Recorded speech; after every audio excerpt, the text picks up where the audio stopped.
This is going to be a video tutorial on how to enable full screen mode in Microsoft Word.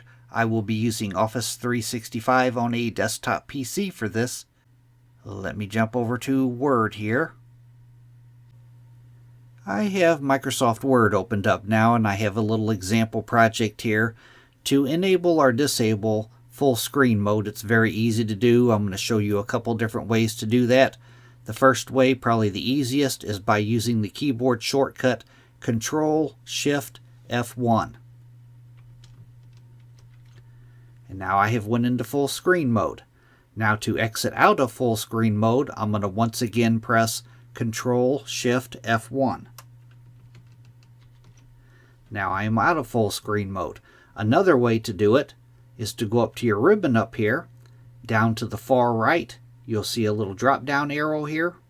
You want to click on that arrow,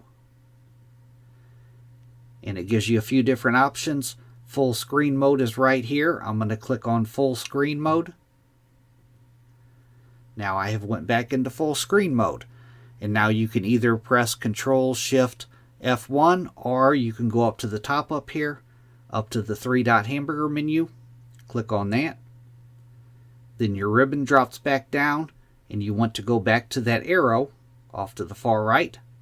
Click on that arrow.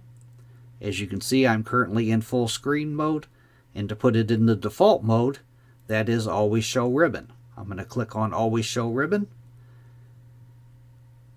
That is how to enable full screen mode in Microsoft Word. Thanks for watching.